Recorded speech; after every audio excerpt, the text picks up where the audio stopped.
Class 12-এর Bangla অন্নদার আত্মপরিচয়। তোমরা সবাই মন দিয়ে শোনো, লেখো, সবাই লাইক অ্যান্ড সাবস্ক্রাইবটা দিয়ে দাও। অন্নদা আত্মপরিচয় কবিতাটি কোন কাব্যের অন্তর্গত? কবি ভারতচন্দ্র রায়গুণাকারের অন্নদামঙ্গল কাব্যের অন্তর্গত। জীবন স্বরূপা সে স্বামীর শিরোমণি। এখানে জীবন স্বরূপা বলতে কাকে বোঝানো হয়েছে? জলের দেবী গঙ্গাকে বোঝানো হয়েছে। সেউতি বলতে কী বোঝো? নৌকার জমা জল ছেঁচে ফেলার জন্য কাঠের চারকোনা বিশিষ্ট পাত্রকে সেউতি বলা হয়। পঞ্চমুখ শব্দের দ্ব্যর্থবোধক দিক নির্দেশ করো। শব্দটি একটি বাংলা বাগধারা। এর অর্থ দু বাক্যে অন্তত মুখর আর অপর অর্থ মহাদেব। মহাদেবের 5খানি মুখ আছে, তাই তার অপর নাম পঞ্চানন। সেউতি বলতে বোঝায় নৌকার জমা জল ছেঁচে ফেলার জন্য কাঠের চারকোনা বিশিষ্ট পাত্রকে সেউতি বলে। না মরে পাষাণ বাপ। পাষাণ বাপটিকে পর্বতরাজ হিমালয়কে বোঝানো হয়েছে। অভিমানে সমুদ্রেতে ঝাঁপ দিলা ভাই। বক্তার ভাইকে তার সমুদ্রে ঝাঁপ দেওয়ার পৌরাণিক প্রসঙ্গটি বুঝিয়ে দাও। হিমালয় পর্বত একটি শাখা মৈনাক পর্বত। সেই দিক থেকে বক্তার ভাই বলতে ভগবতীর দেবীর ভাই মৈনাক পর্বত।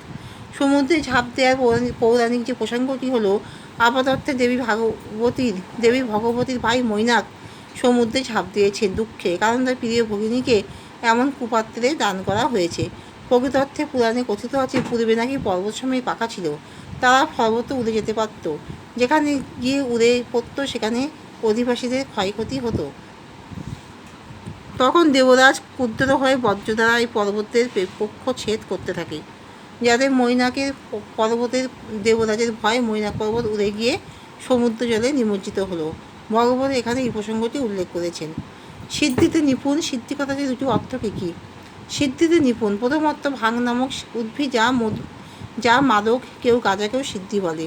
দ্বিতীয় অনিমা লাখিমা ব্যাপ্তি। প্রকাশ্য মহিমা ঈশিতা বসিতা কাম বসাইতা। তাহলে অনিমা লাখিমা ব্যাপ্তি কমা প্যাকাশ্য কমা মহিমা কমা ঈশিতা কমা বসিতা কমা কাম বসাইতা। এই অষ্টসিদ্ধি যার করায়ত্ত সেই মহাদেব।